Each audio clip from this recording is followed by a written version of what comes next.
The following presentation features discussions of abuse, trauma, and survival, and may involve additional sensitive topics. Please trust your discretion while viewing or listening. Hey, this is Dag, and you're listening to Beyond Trek Podcast.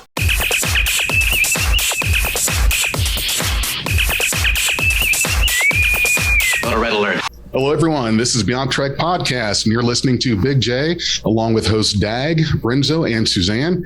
We have a special guest with us today from Star Trek: The Next Generation and The Big Bang Theory, Wil Wheaton. Yeah, golf clap. Actor, podcast, activist, serious person on the internet. Oh, very serious person. I mean, you role model. Yeah. I don't know who this person you're talking about is, but I really want to meet him. I know, right? Well, we're going to talk to Wil about his upcoming book, Still Just a Geek, which is releasing on April 12th. So if you haven't yet, please get your copy. So we're going to get right down to it with Wil. Now, each of our co-hosts are going to have their own sort of one-on-one time to talk with Wil and ask questions. So, Wil, ready to get right back into it? Let's do it. All right, great. Well, I'm going to start off. And early in your book, you talked about parental pressure in regards to acting from your mother. Your path in life was set for you, which is something that I can relate to when it came to my parents in sports. A guy my size, you're playing sports, that's just your path. So while growing up, did you feel that you were playing a character of yourself and not really you? Yeah, I did. And the insidiousness of that and the real tragedy of that is that both of my parents, but especially my mother, gaslighted me and lied to me just totally, like utterly and completely lied to me, and spent my entire life telling me I wanted to be an actor. I wanted to go to work when I was 7 years old. When I said over and over and over again, please just let me be a kid and stop making me do all of this stuff, which was like getting picked up from school and going into Hollywood and sitting in an hour of traffic in two different directions and having to learn lines and then doing homework in the car and getting home when it was late and dark and I couldn't play with my friends. Like, it was so important to her that she had success in Hollywood. She didn't care if the way she achieved that success was through selling her kid. Like, that was all she cared about. And she lied to me about it my entire life and really made me believe that it's what I wanted to do. And my entire childhood, and I mean, and like well into my life into my 30s, there was a substantial percentage of my existence that was playing the role I thought I was meant to play. I had to do all of these things because it was what was going to keep my mom happy. She had put so much of her happiness into my hands and on my shoulders as a child. And then the man who was my father just never liked me and like really went out of his way to make sure I knew. And I think that as a consequence of both of those realities, I was like, as a little kid, well, Dad just doesn't like me and I don't know why. And nothing I do is good enough for him. But when I do this thing, it makes Mom really happy and she gives me all kinds of attention. And she's told me how important it is and how important it is for the family that I do all of this stuff. So maybe if I keep doing it, then Dad will love me. And that became the cycle of my life, which my mother really exploited and manipulated to just get me to be her thing. Until finally I was just like, I can't do this anymore. Right on. And I totally get that feeling and relate to that. When it sounds like it's your idea is when you kind of buy into it. If it's someone else's idea, might not go with it, but if they make you think it's yours, it's a whole different thing. Which takes me to this part. I want to talk about chasing old glory. And I caught some of the hints of that in your book. Is it safe to assume that after Star Trek, you had this feeling of don't you know who I am? I'm Wil Wheaton from Star Trek. And it was supposed to get you in the door. And how much of your life have you spent trying to get up to the top or back? So it's actually very, very, very much the opposite of that. Really? Okay. Yeah. When I wrote Just a Geek, probably the biggest part of my identity was I was the kid who used to be on Star Trek. I had no current identity. In my private life, my current identity was I'm in love with Anne. We are married. We are raising children, and we're starting a family. That was my real identity. Mm-hmm. But it wasn't honored or seen or validated by either of my parents. And around that time in my life, I started to feel like I made a giant mistake when I left Star Trek as a teenager, because had I stayed in Star Trek, I would be successful. And if I were successful, my parents would treat me like a person instead of the way they're treating me now. So the entire thing of like, I used to be an actor and I used to be on Star Trek was never about give me special attention. It was never about let me into the room. It was never about let me cut the line. Even when I was legitimately famous as a teenager, even when I have been in places where I'm like situationally famous, like Comic-Con in the early 2010s, like I have absolutely rejected the entire notion of entitlement and treat me with special privileges because of these things that I do. That part of my identity was an enormous part of my identity. And it was it was hurtful and it was toxic and it was entirely self-imposed.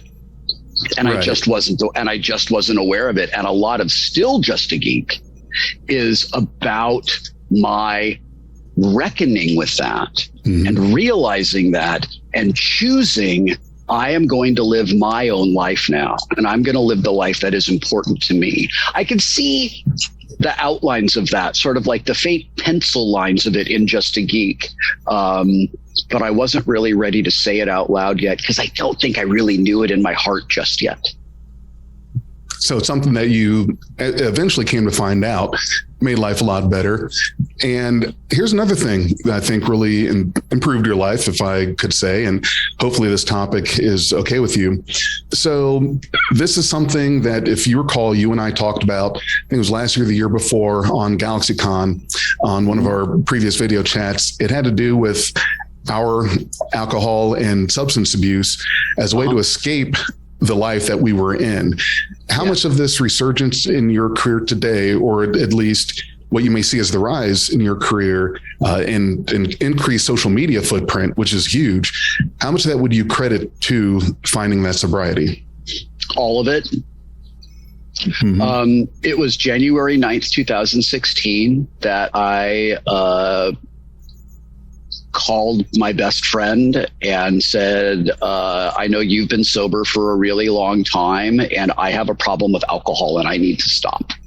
I am drinking for two primary reasons. The first reason, the one that I'm willing to admit to myself, is that I am trying to escape from all the pain and anxiety and sadness I feel. Yeah. The second thing I'm trying to do, which I absolutely will not admit to myself, is incredible amounts of self-harm. Just tremendous amounts of self-harm. I know this is bad for me. I know this is hurting me. And I think, I'm not entirely sure, I haven't discussed this with a psychologist. I don't know if it's correct or not, but I do remember being like 19 and deciding I'm going to smoke, like I'm cool and hip or whatever. Yeah. And I hated it. It was terrible. It tasted bad. It made me feel awful, but I knew it was really bad for me. I knew it was a really bad thing. And I knew, if mom knew about this, she'd be so upset. And in a way, by hurting myself, I thought I was hurting her. I thought I was striking back. I thought that I was kind of like giving back something, some of the crap that had been dumped on me. And I'm not an expert in this. I don't spend a lot of time thinking about it. And I know that there are people who struggle with self-harm. But that was absolutely a component of drinking. When I stopped drinking, a number of things happened. I suddenly had all this time for activities. I had all this energy. I didn't wake up every day feeling terrible. I didn't have to come up with a reason that I had a headache all day long. God, I didn't have to do any of that stuff. I don't miss that at all. Yeah, all of that was gone. And I lost a ton of weight that I had gained that was unhealthy. And I had to face the realities that I had run away from for my entire life. And I remember after I had been not drinking for like I don't know, between 6 months and a year, I guess. Where I am sitting right now, my house is this way. So like just off camera is my bedroom's behind me. My living room is off to my right, to your left. To your right. To my left, Okay, to my left, to my left is my game room, which used to be the garage. We converted it to the game room. I was out in the game room and I was playing video games. I don't remember what I was playing. Because what I was really doing was thinking about things that didn't feel good and thinking about trauma and things like that. And I walked into the house and I walked into the kitchen and I said to Anne was on the couch. We have a great room in our house. So like the kitchen and the living room are kind of separated by like basically an island. And I went into the kitchen, I think to refill some water. And Anne was sitting on the couch and I said, Anne, I don't know when it's going to happen, but I feel like I'm going to need to have a really big cry really soon, because I know that my dad doesn't love me. And I know that he never did. And it's the first time I ever said it out loud. I would not have been able to do that. And that if I had continued to drink, I just wouldn't have had the clarity.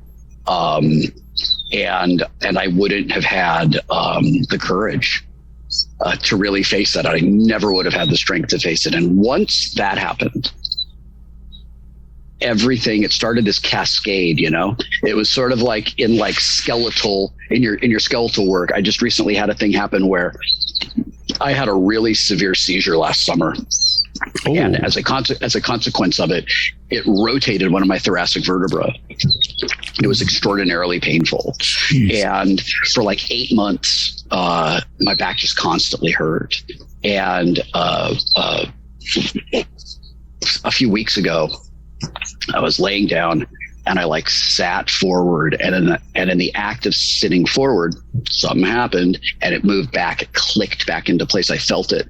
And over the next half an hour, I became aware of oh my God, there's been a ceremonial dagger between my shoulders for months. And I didn't realize how much it hurt. And then physically, all this other stuff started to happen. My arms stopped hurting. My hands stopped tingling. The places where nerves had been pinched let go, everything. Something similar to that happened emotionally when I was ready to confront the reality of an abusive, neglectful childhood where the man who was my dad resented me and my mother used me. Wil, thank you very much for sharing that. All the things you said, I've been through as well. And I've told my sponsor this, is that, how was I spending all that time drinking? I'm so busy right now. What happened? And he said, well, you weren't participating in life. You were waiting for it to be done so that you could escape. And for me, that's really what it was find a way to escape from the day-to-day that was happening there. So that's excellent that you found sobriety. That is great. I really look up to you on that part. And thanks, buddy. I think it's really special to have that kind of thing, that connection there. You and I have gone through a lot of similar life experiences. So I'd like to add something, just sort of dovetail off something that you just said, because we have similar journeys. Yeah. We are kind of in similar places, but we've gone about it very different ways. A program didn't work for me. That just wasn't part of who I am. And I just want to say to anyone listening, there's someone listening to this right now who's like, man, I think it's time to stop. Right. Mm-hmm. So I want to say to that person, however you choose to be supported in your efforts to stop and continue to just say no. That's all we do, right? Ultimately, the decision is, no, thanks, I'm good. I'm not going to have a drink. Like, that's ultimately what we have to do. The only thing you have to do, it's hard. Right. Sounds right. The only thing you have to do each day is not taking that drink. That's it. Yeah. So for some people, having the support and the structure and everything that comes along with the program is vital and super supportive. And for some people, it isn't. I want to tell you, listener, viewer, whatever way you do it is super valid and really important. How it happens doesn't matter. That it happens does. What I was looking for was just a support system and somebody with some experience who could get me through that. And I happen to have a friend who's been sober for over a decade who also was like, I just really don't have I can't really be part of a group thing. It's just not how I'm wired. And that person was incredibly helpful and supportive of me. So I super honor your journey and I really respect everything you have done. And I just think it's really cool that we've both kind of gone on different but sort of parallel roads to arrive at this sort of like rest stop on the journey. Right. Yeah. And that was a big deal for me. And that's why these guys were happy for it, because I told them, I said, to me, this started in 1987, Northgate Mall in Cincinnati, with these little chicken legs of mine and shorts that I should have been arrested for, really. Dude, we all wore those shorts. What are you talking about? We did. We don't want to admit it, but we all did. So, Will, I'm going to hand this off to Dag. He's going to be next to talk with you. So I'm going to sit back and listen. Awesome. Hey, Will, how you doing? I'm great. How are you? I'm doing okay. I want to say how wonderful it is that you've joined us today. You mentioned earlier, I think you said it was July 2016 that you made that phone call. January 2016. Yeah. Well, there's a whole lot of like lines here that will cross. First of all, I just want to say, you're making the impact that I think you want to make on a lot of people. I'm one of those people. Thanks. I'm writing my own book. It's called An Angry Man, and it's basically just me talking about my life before 2016, when I had my awakening and got a lot of things coming to me. And when I was reading the preface to your book, the intro, and you were talking about there's a whole lot of stuff that I've done that I can't atone for, and you were describing these events, and I was just like, man, these are so many of the things today that I can vibe with. There's a lot of things that I know that I've done that I can't really take back, but I want you to know that you've contributed, at least personally, to me, and seeing the world in a way that is beyond the way I used to see it before. And so that's awesome. Thank you. I hope that helps. And I know there's a lot of men out there who probably feel the same way, a lot of people as well. But I'm only writing from my vantage point. And so I hope that other people can take from your book what I took away. Me too. Yeah. So that's the serious stuff, I guess. I'm gonna give my time to Renzo, because I think he has some really cool stuff there. But I just wanted to say that to you. I appreciate that very much. Thank you. Unexpected, but sure. Hey, Will. So as you can imagine, huge fan. I grew up admiring you and your characters as being like, that's kind of the approach I want to take to life, not knowing your struggles that were going on behind the scenes naturally. Now I've got a much better idea of what you were going through, and I can respect you even more as a result. Thank you. So first, I just wanted to say, I loved the way you used footnotes throughout the book, right? Oh, thanks a lot. Delightful. I found myself laughing my ass off at a few points of things. And as somebody with more than a bit of ADHD, I rabbit holed on some of your footnotes just to try and understand the content better, right? So that's awesome. that was a delight. So first, I want to start off with like a light question. What video games, tabletop games, what are you currently enjoying the hell out of? And is there anything on the horizon that you are like really interested in? The pandemic wrecked tabletop gaming for me and my friends. It is only recently that we have even begun to talk about getting back together again, feeling that it's safe, feeling that we can be inside and play the way that we want to play. So I haven't been able to play at all. The last time I played a game was, I don't know, a month or so ago. I just played a few rounds of Sushi Go with a couple of friends in Ann because we were like, we gotta play a game. My friend owns a game shop in town, and I just went through and I like looked through all the kind of new releases that looked really great and bought through about 4 games. I haven't been able to even open them or play them yet, but they're definitely on the list. I am hopeful that we're not just between variants. I hope that actually we're on the downside of this and that getting together will be safe and awesome again, and then the gaming starts up all over again. In terms of video games, the majority of my time is going into 2 places right now. I have been playing the absolute hell out of the Donkey Kong arcade game. Really? I have Classic. Yes. I'm going to speak in extremely high level, highly specific Donkey Kong nerd language that I imagine maybe 0.5% of the audience is going to pay attention to and care about. But for anyone who plays Donkey Kong a lot and plays it the way I play it, I'm just trying to get to the kill screen, and I don't care about the score, and I am kind of getting stuck on the level 3 elevators. The level 4 elevators, where timing is a real issue. And because I'm playing the arcade version, I don't get to save a game state and just watch the bouncing jacks and pick it up again. Actually, I'm playing an arcade machine, so I have to start all the way from the beginning and go all the way back up to there. It's incredibly fun. It's incredibly satisfying for a ton of reasons, and it will very likely be part of the next book that I'm working on.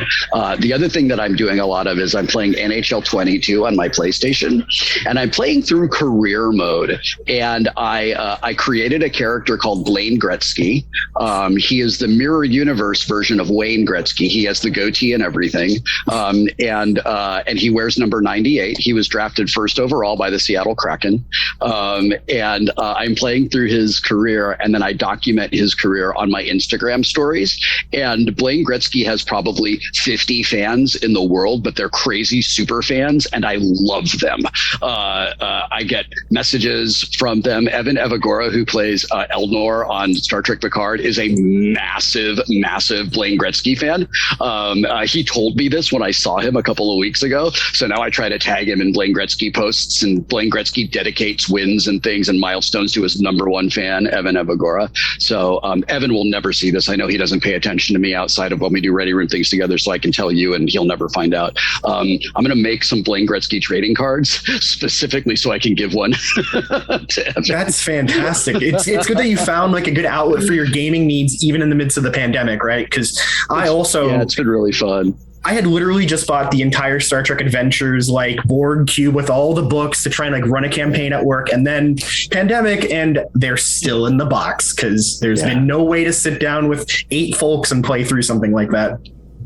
I really love that we have these ways to kind of play virtually, and I love that we have these ways to kind of play remotely. And my reality is that as someone who's turning 50, who's been gaming since I was like 11, that switchover is so weird to me, and so much of what I genuinely love about gaming is lost in that translation, that it just wasn't able to really recreate that space that still remains, that hasn't been like properly filled for a couple of years.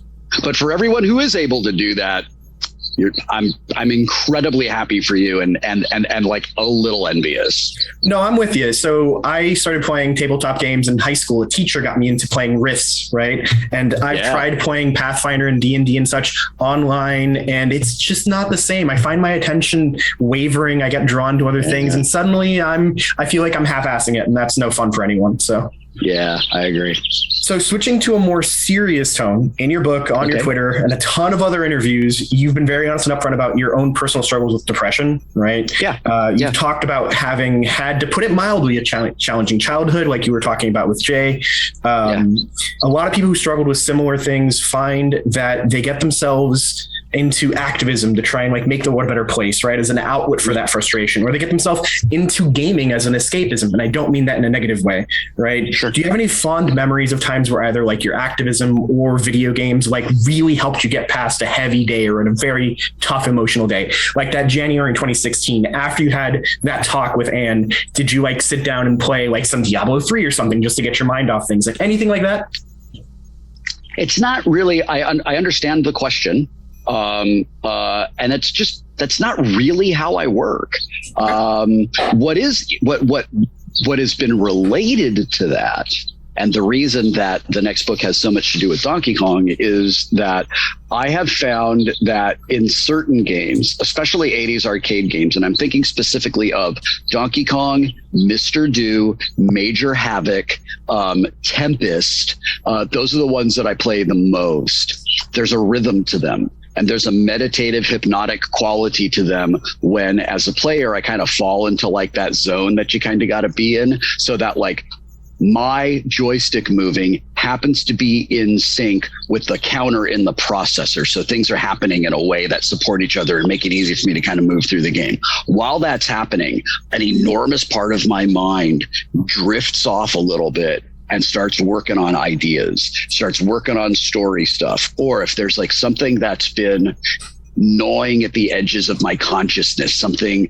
that is related to my mental health, something that is related to the trauma that I am still kind of working all the way through, I'll let my mind kind of drift a little bit and think about those things, while like this other part of my mind, like the active part of my mind, that kind of gets in between me and like whatever my goal is. It's so occupied trying not to lose on the game that the part of my brain that's like, okay, I love you and care about you, and I really want to work through this with you, right? That part of my brain gets an opportunity to kind of sit in the pilot seat for a while and drive the bus. And that's been unbelievably, like astonishingly helpful.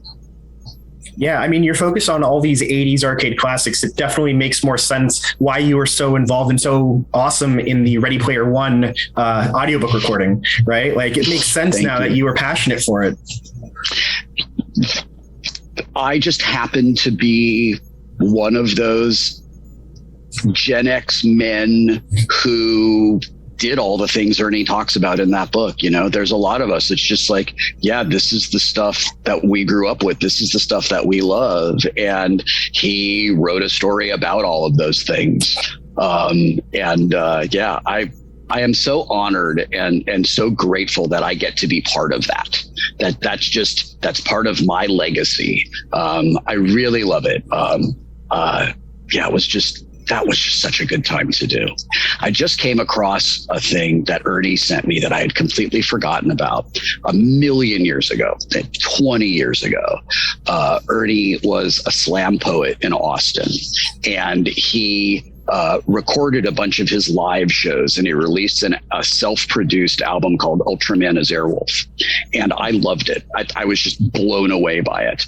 And I submitted a link to it on fark.com in the early 2000s when so there's a moment where it feels like, and I talk about this in Still Just a Geek, there is this moment, and I don't know if this is objectively true or not. This is the way it felt to me. It felt like the whole internet was at that time, for the culture that I was in and for the things that I cared about, it was largely covered by Slash.Fark, Metafilter, Meme Pool, Dig didn't exist, Reddit didn't exist, Netscape News didn't exist. So if you can get noticed at Fark or Slashdot, you could really get noticed, and it would make a difference. Like, it was easy to stand out back then. It's much harder to do now. But I submitted that thing to Fark, and I was like, this is amazing, and this guy's incredible, and I think everyone will love it. The link was approved. Ernie immediately sold out of everything, had to make more, sold out of all of those, and then told me he remembered that I was the guy who submitted that link to FARC, and it was so successfully positively received. That was the last little bit of courage and nudge he needed to start writing Ready Player One. Wow, that's amazing that you had such a foundational impact on like what is objectively a really good piece of fiction. So it's just, I mean, listen, I'm not taking any credit for any of that at all. I'm just really glad that at a moment when Ernie was like, I just needed somebody to say, like, go do this, that I happened to be right there and I happened to say, yo, go do this. Yeah, hey, it's listen, that little like, push. Cool. Yeah, the little push to help him get out the door. Cool. Yeah. If it wasn't me, it would have been someone else. I'm thrilled that it was me. I'm just going to comment and say that I'm way more inclined to buy an audiobook if it's read by you, because after Red Shirts and Ready Player One, like, call me an adherent, man. I dig it. That's rad. I love that. Thank you very much. I love the part of my career that features audiobook narration. It's incredibly satisfying. It's a thing that I legitimately feel like I'm good at it.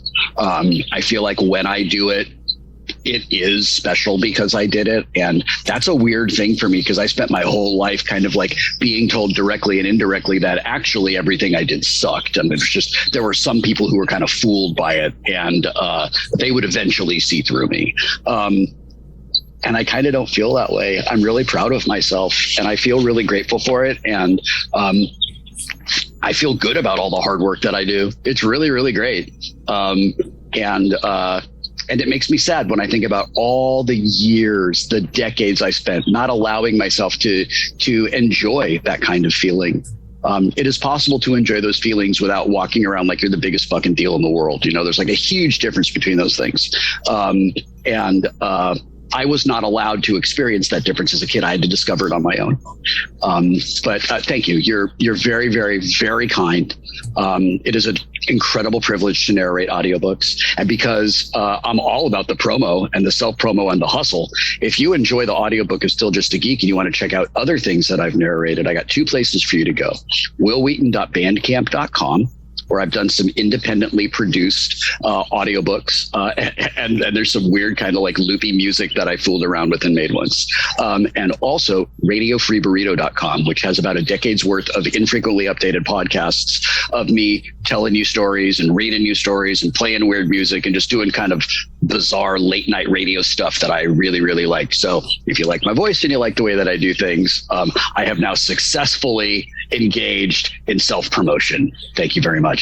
Thanks for coming to my TED Talk. Any self-promotion you got, it's perfect. We'll include links at the bottom of the video, right? Yeah. Like we can happy to do it. I'm on it. All right. So switching slightly to your politics here, right? So you're super outspoken as a liberal, and so are the four of us, right? We've seen that many other Star Trek alum are as well. I'd love to know your thoughts as to the inclusion of Stacey Abrams in the Discovery finale. We saw your behind the scenes. Cool. Yeah, we saw your behind the scenes thing that was in the Ready Room. Really cool. Yeah. I'd love to know what you thought of that. Do you want more of that? Do you want a Bernie Sanders cameo? Because I know I do. There's this wonderful story that Whoopi Goldberg tells about seeing Nichelle Nichols on the original Star Trek. Whoopi Goldberg being a black girl in the 60s, saying, I guess to her, one of her parents, look, one of us made it. One of us made it to the future. And I think about that all the time. I think about how that, like what that means. And that to me is kind of the foundational idic of Star Trek, that there is a place in the future for absolutely everyone. And Discovery has said, there is a place for trans people. There is a place for same-sex couples. There is a place for asexual people. There's just, the world is not separated into cisgendered heterosexual white men and other. Like, that's just not how the world is set up. As much as mediocre white men want to believe that's what the world is, it just isn't. And I love that Star Trek says that future that inspired Whoopi Goldberg, that made her want to be part of Star Trek, that we continue that. I love that Stacey Abrams, as the president of United Earth, that says, like, yes, as it turns out, in the future, the values that she has been supporting, the values that I believe she won the election for governor in Georgia with, are the values that actually matter to humanity. They're the right values. They're the values that win, right? We are seeing in this season of Star Trek Picard that there's a possible future. There's a Trumpy future. Like, it's Very scary as Trumpy. shit. You know, it's terrifying. Like, anyone who tells you, if anyone who argues sincerely that there is not a fascism problem in America is either lying or stupid. We have a huge fascism problem in America. We have a violent, angry, entitled white man problem in America. And one of the things Star Trek says is, like, that doesn't win. We eventually defeat that. And I love that. And that's a common theme throughout all of Star Trek, right? Like, you see that in Enterprise with Terra Prime and them. You see it in everything. And it's very clear that that's been just part of the fundamental philosophy and values of it. And because Star Trek's been around for 50 years, like, it really, it clearly has inspired an entire generation. And that's really that tells you the power of fiction, the power of art, the power of narrative. That's an entire other conversation that I could have for hours about what that's done and how that has existed throughout history, how art has moved culture throughout history. Stacey Abrams specifically, I had the incredible privilege to be in a Zoom thing with her during the election. And I got to exchange, I don't know, a half dozen words with her. And it was incredibly exciting just to know that, wow, Stacey Abrams is, like, talking to me. And she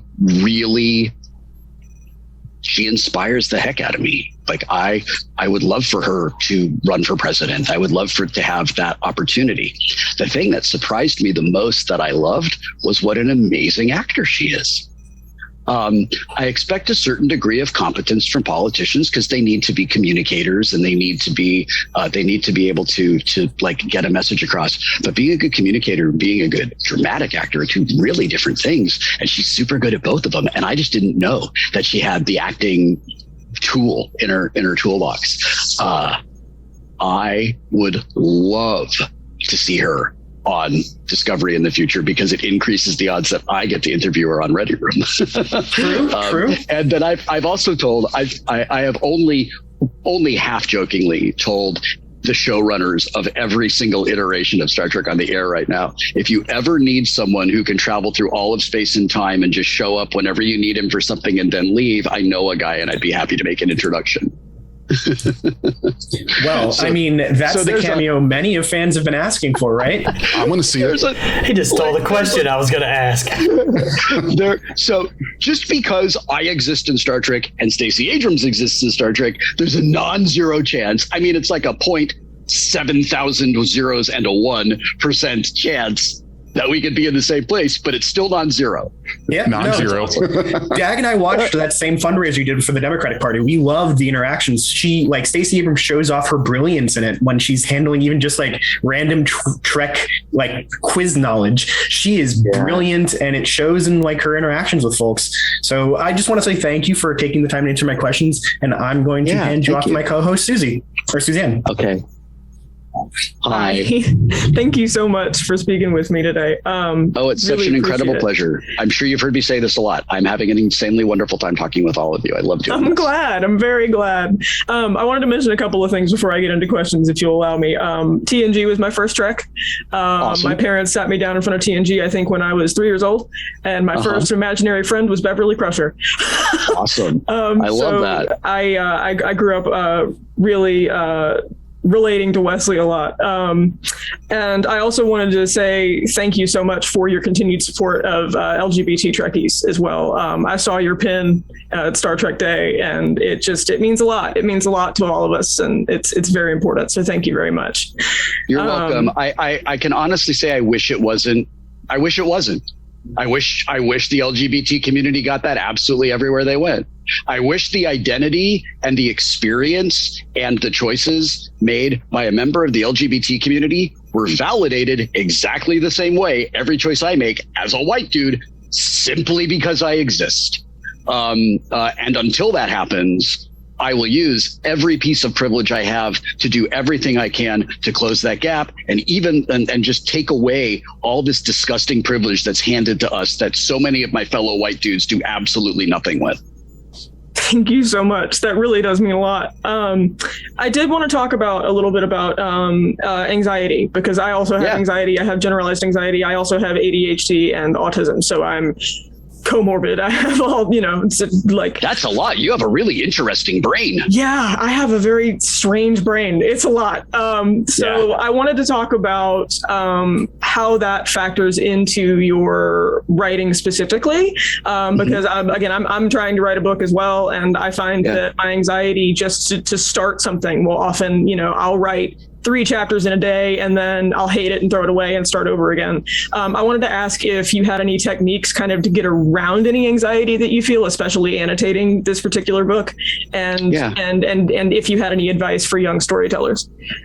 Don't ever throw anything away. You can cut it. Cut it. Absolutely cut it. You're like, it doesn't work. Cut it. Great. Good choice. That's an affirmative choice. Awesome. Don't throw it away. Put it somewhere else. You've worked for a while on something. You have all this stuff. And you're like, this is garbage. It probably isn't. It's probably 10% away from being exactly what you want. But because we live in the super happy fun times brain club, our brain's like, aha, I told you shouldn't have started. Right. And you're like, OK, I'll listen to you. And you throw it all away. Oh, yeah. So never throw it all away. That's the first thing. Even if you're never going to look at it again, just put it in a folder on your desktop. Just stick it someplace. That's the first thing. The other thing is that I have had to learn, like, look, when we live with anxiety, it's not a thing we choose. It's not a thing we control. It's not it's just, well, shit, I got anxiety. Like, it's just kind of always there. I describe it as kind of like a swarm of bees around my head. Like, I can hear it. I can feel it. Sometimes it's just a lot of noise, right? And I'm just like, okay, it's just a lot of bees around my head. I can deal with that. Other times the bees are angry. And if I don't do everything the bees say, they're going to sting the fuck out of me. And that is what my experience with kind of generalized anxiety is like. I can go from everything is amazing to, well, shit, we're going to die, like that. And it makes absolutely no sense. What I've had to do, this is what works for me. And it might not work for you, but maybe give it a try. I have come to believe that a little anxiety is real helpful. Can be a real good thing, right? For example, we learn fire is hot, so we don't touch fire. So we have this little voice in our head that's like, yo, don't touch that fire. Thanks, voice. I appreciate that. As we get older and we live more life, we have those little voices that pop up from time to time. Yo, don't do that. That's a bad idea. Or, that thing made you feel bad, right? So sometimes we can get a little bit of an anxiety as a bit of a motivator and as a bit of an early warning system, right? It's just kind of in our heads. That's like, it can kind of motivate us and do that. There is a point where it stops being helpful and it becomes harmful. There's a point where the little friendly reminder to get on the thing has been received and has been acted on, and you don't need the anxiety anymore to stand over you and do this the whole time, Right. When I feel that happening, this has taken me a decade to learn to do. But when I feel that happening, I stop and I actually talk out loud to myself. Hearing it and saying it is real helpful for me. And I'll tell myself, like, I get it. I understand what you are doing. You are trying to help me. But this level of anxiety, it is not helpful. It is absolutely not helpful. And it's just kind of like, it's become a bit of a morass now. I can't always do it. But when I can make that separation, when I can identify it, it empowers me to make a choice to listen to the anxiety or not listen to the anxiety. It's still there, But I have found that if I stop listening to it, it just gets quieter and quieter until eventually either I don't notice it or it stops. I also had to realize that there's a part of my writing process where I decide that this is awful and it's terrible and I'm the worst person who's ever existed and I'm the worst writer. And here's Carrie's mom. They're all going to laugh at you. They're all going to laugh at you. And like everything is awful and I'm the worst and I'm going to throw this all away. After like the fourth time that happened, I realized, this is part of my creative process. This is how I know I'm almost done. When I get to that point, because it's that part of like, well, I'm going to have to let it go soon. And then the last thing for writers, write because you love it. Tell your story because you want to read it.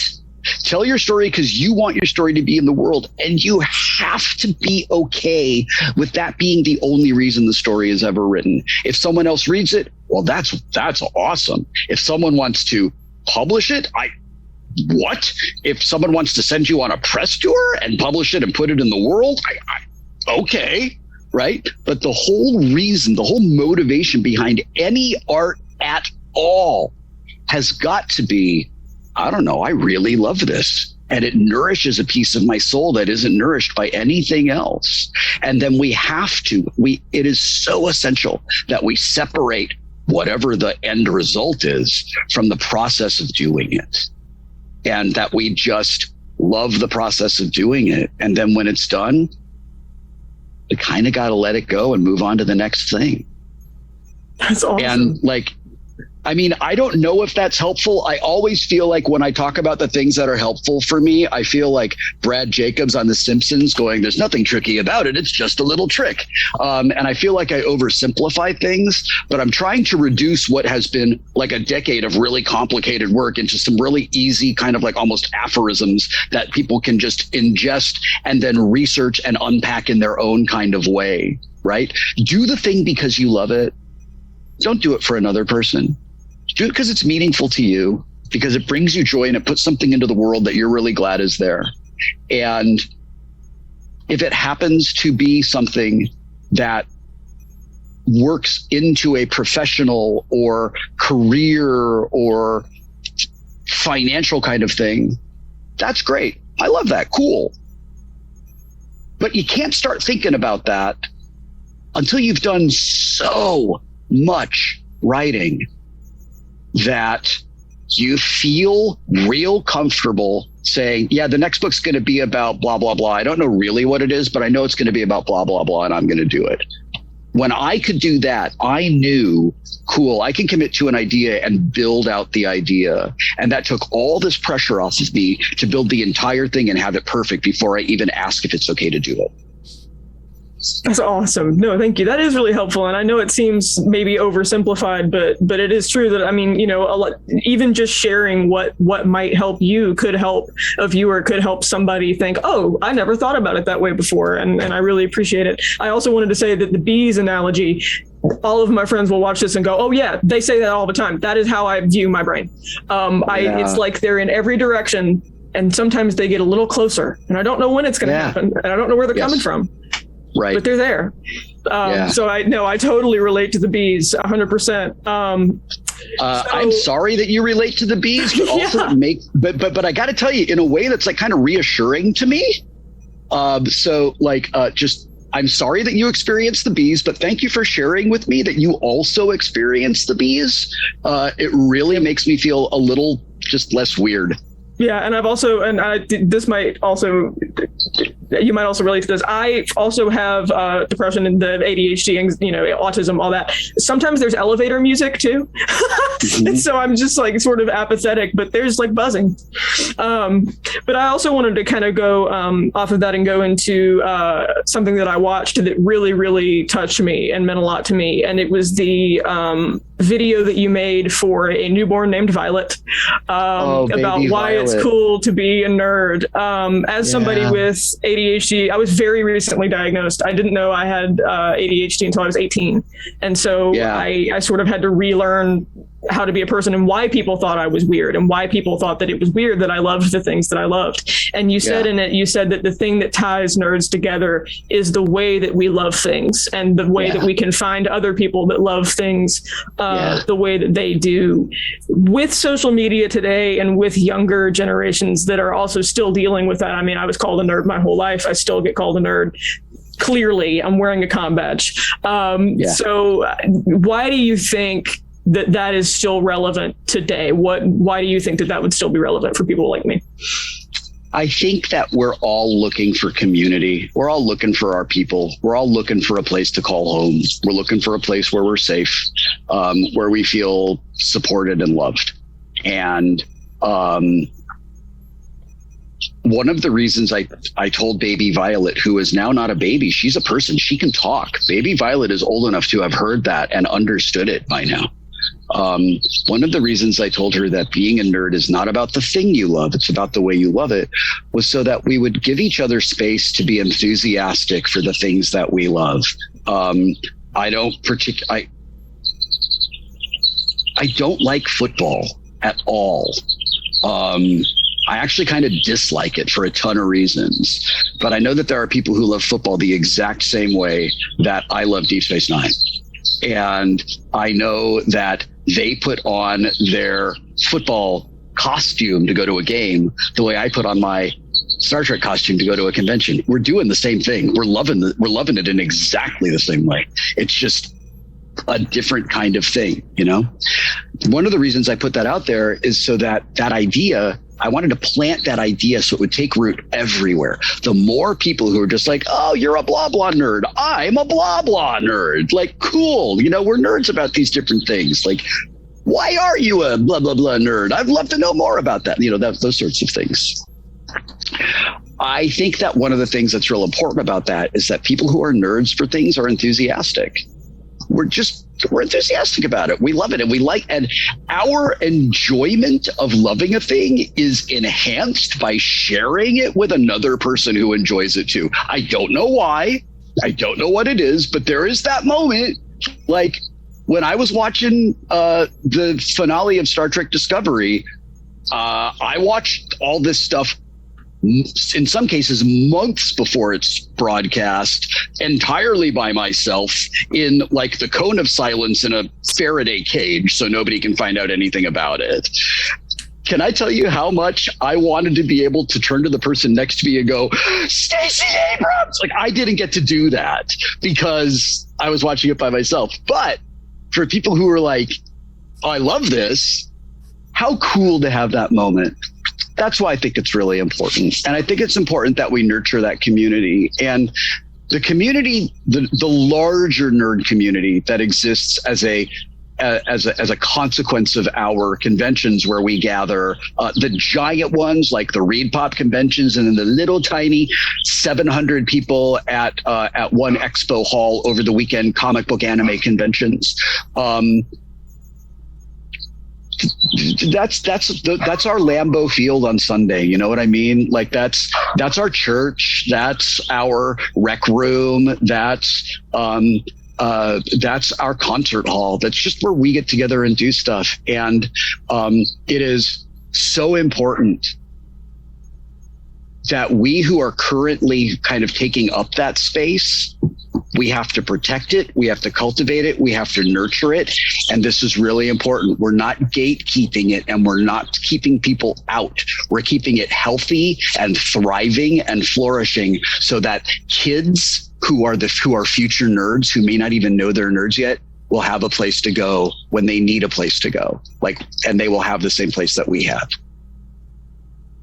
And also, being a nerd is great. Don't let anybody tell you being a nerd is not great. I know that when we were kids, it was pejorative, and it's just not anymore, which is why I open every episode of The Ready Room with, "What's up, nerds?" Because I'm like, what's up? I love that. Hey, we're hanging out. We're nerds together. It's awesome. I love it. Absolutely. Will, can you imagine how hard it was to play football and a Star Trek fan? That was rough. That was a long childhood.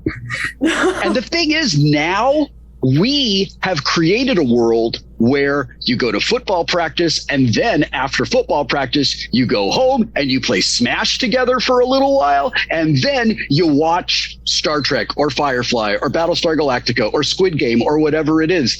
That thing where like, Marge, in college, there are jocks and there are nerds, you know, like it just doesn't exist. We reject it. We meaning kind of the nerds have really rejected that. So the nerds who are sort of like the leaders now, who are raising the nerdlings, right, are like, yes, this is for everyone. This is for all of us.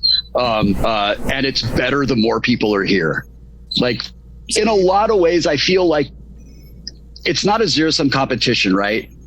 But I do have to say that there are ways where I kind of feel like we won. Like, we just won in a really cool way. We won in a way that means everybody wins, right? It's like, we did manage to deflect the asteroid. Cool. I had that experience watching Discovery Shasta this last week, and a bunch of Trekkie friends of mine got together, and at the end there was much screaming and crying. So it's happening everywhere. Truly. I wanted to mention I was at the Picard premiere, which is the first premiere that I had ever been to. It was really cool. Yeah. And I couldn't talk about it.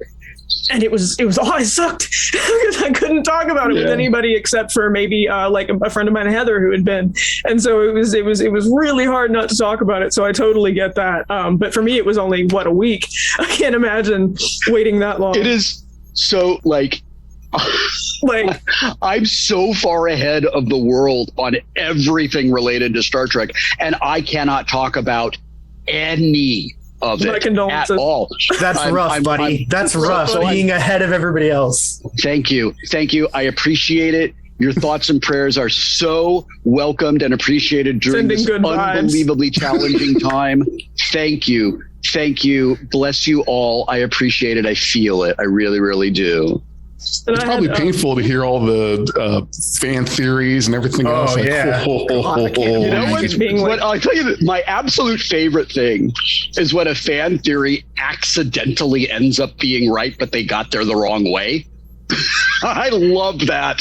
I'm crazy about that. It's so awesome. Fun. I read all of them, and I'm like, and then I'll read them and I'll think, oh, you're going to be so bummed out, or oh man, you're going to be so excited.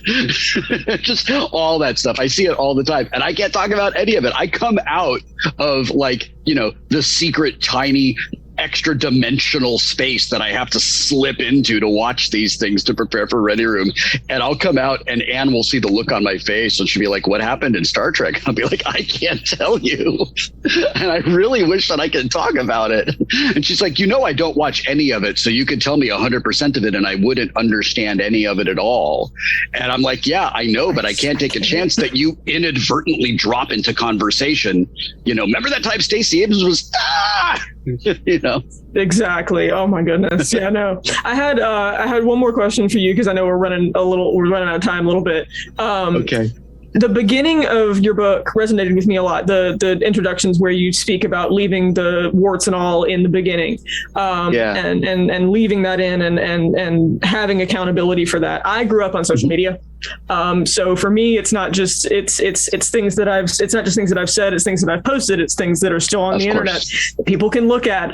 For you, it's what was in your book. And so I wondered if you had any advice for people my age, who grew up using computers and being in that digital world, who may need to take accountability for things that they've done in the past, but who also need to leave room for themselves to listen and grow and learn as a person.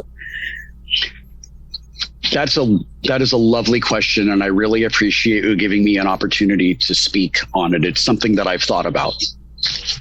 I gave my manuscript to a friend of mine who is in their 30s, and I said, I know how 40s people are going to react to this, but I just don't know how it's going to land on your generation. Would you just read this and let me know what you think? And they said, my really honest, like, I love you thing is, don't publish this. Like, this is not great. Leave it behind. Like, I look at things that I wrote when I was like trying to be a young, edgelord, and I'm mortified by it. And like, I was able to delete a lot of my stuff. And I was like, okay, I really appreciate that. But that's not an option.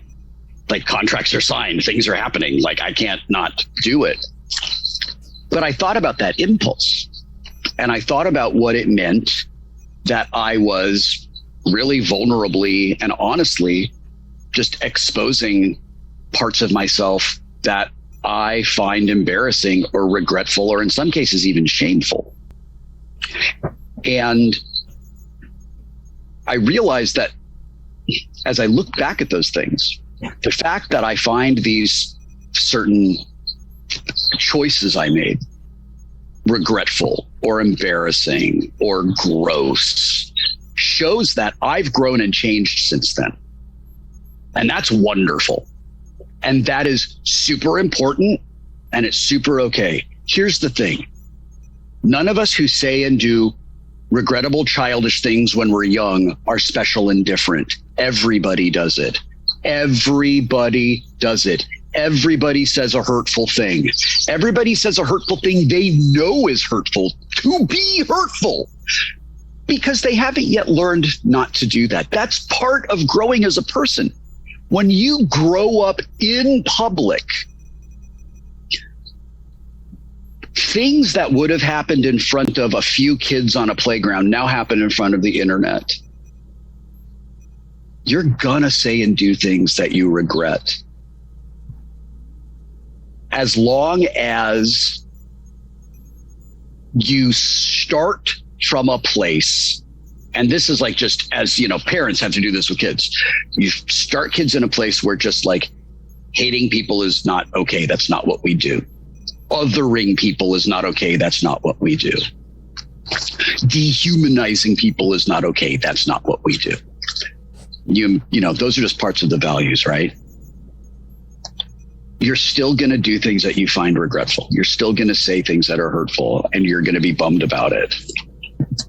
How you choose to take responsibility for those things once you become aware of them is not for me to say, but it's important. Find a way to do it. Make amends if you can, and acknowledge that you've learned from it. And this is especially to younger people.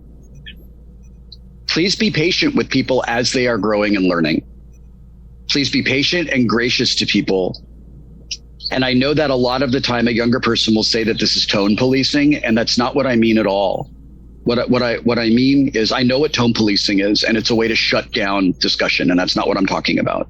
What I'm saying is, please, when someone is going through this process, because you're all going to have to do it, because your entire lives are online. It's just not possible to get rid of it. You're all going to have to do it. In our future is an election campaign where someone loses an election because of some dumb fucking 4chan thing they did when they were 14 years old. Like, that's going to happen. Somebody's going to lose an election because of a thing they retweeted on Twitter one time. If they retweeted the thing on Twitter 10 times, okay, guess what? That's a pattern. But like one time, 2 times, okay, well, I haven't learned things yet. Please be patient and gentle with people who are realizing, oh no, oh God, right? That includes within. That includes being patient and gentle with yourself. As I did the audiobook for Still Just a Geek, and I was saying the things that were written down by like 25-year-old me, I was like, oh my God, I just need to sit this kid down, and I put a piece of tape on his mouth and make him listen to me. Like, I was just like, this kid is the worst. And I was like, that kid was me. And then I was like, wait a minute, that kid was me. That kid was trauma survivor, an abuse survivor, living with undiagnosed mental illness, struggling all over the place, completely unsupported except by his wife in every way that mattered. And I found compassion and empathy for that person who I was. And my entire tone changed.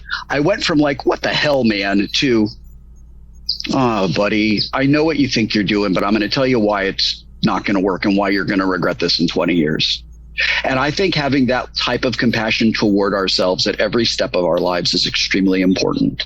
And the sooner you can find that level of compassion and patience with yourself, the sooner you can get to a place of experiencing and promoting like growth as a human being.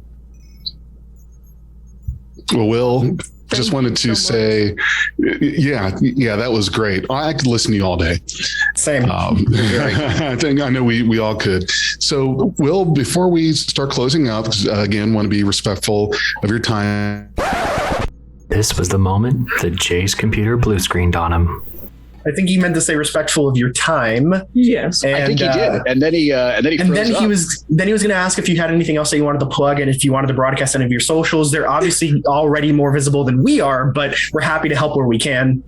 You're very kind. I would just love to remind everybody that I do host the Ready Room, and I love it, and I'm really grateful to do it. I do my very, very best to bring my fellow fans into the room where it happens as someone who used to be in the room where it happens, and bring those two things together to present a unique look into what it means to be part of making Star Trek come to life right now. I love it. I'm super grateful for it. It is part of my career that I absolutely cherish. So you can see me on the Ready Room every Thursday. Online, I exist at wilwheaton.net. And on social media, I post to Facebook and to Instagram, where I am It's Wil Wheaton in both places. I don't really have anything else to promote at the moment. I mean, I've got really awesome stuff coming up, but it's all stuff that I'm not allowed to talk about. Understandable. I will just say that if you follow me in those places, you'll get to see the things as they come around. And to anyone who's sat through an hour of me, thank you for giving me your time. I really appreciate you listening to me and just giving me an opportunity to have my voice and thoughts heard. And to everyone who chooses to spend time with my book, I'm really grateful for that. I sincerely hope you get out of it what I really hope, what I think I put into it. Absolutely. And by the time this goes out, I just wanted to say I will see you in Chicago. That will be my first TrekCon. It's going to be a lot. Wear very comfortable shoes and stay hydrated. Those are my two pieces of advice for you. Thank you also, very much. you're gonna miss things. You're not going to be able to do everything. So pick one thing each day that you absolutely cannot miss and prioritize it, and then make sub lists, right? in diminishing order of I cannot live without this. Just to be sure, what day and what panels are you on? I still don't know. Yeah, we don't know. We don't know. A buddy of mine lives in Chicago, and he texted me this morning. He was like, "Hey, we're gonna hang out when I'm in town." So he was like, "So what night do you want to do this? What's your schedule like?" And he's like, "It's only 2 weeks away." And I was like, "Wait, what do you mean it's only 2 weeks away? Hold on, 2 weeks away sounds a lot closer than April 8th. Like that? What?" So there's that whole thing that I'm dealing with. And then the other thing is that I generally don't know what my panels and things are until a couple of days before, but they'll all be published online. And as always, I'll be talking about them on social media. Sorry, I dropped my computer blue screen, which is, Wil, why do you and I have trouble with technology every time we talk?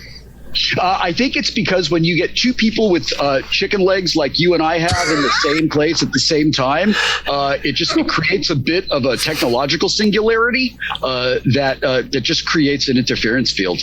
Or it's the dice curse. It's bleeding into real life.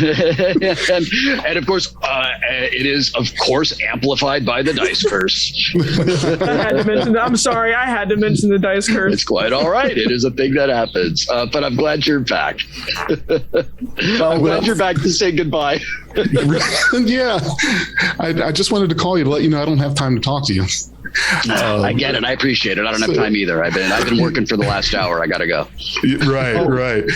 Wil, going back to being respectful of your time, thank you so much. If you wanted to hang out with us longer, we'd happily have you, but we want to be respectful of your time. So thanks so much for being here.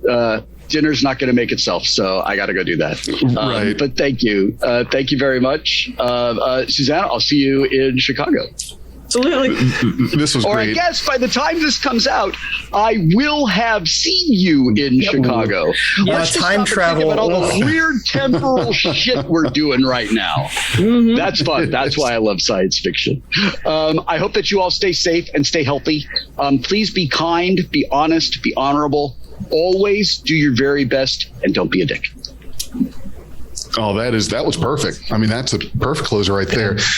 To the audience, thanks for always going boldly with Beyond Track Podcast. Live long and hand. prosper. Hey everybody, I just wanted to give a quick shout out to our Patreon and Anchor supporters. Big thanks to Stephanie Baker, S. Tam, Anne Marie, Jim Cook, and Nora Hickson. We really appreciate your support. Thanks for being a part of Beyond Trek Podcast. We are Beyond Track Podcast. Lower your inhibitions and surrender your years. We will add inspirational and hilarious Trek content to your day. Your attention will adapt to subscribe to us. Resistance is futile.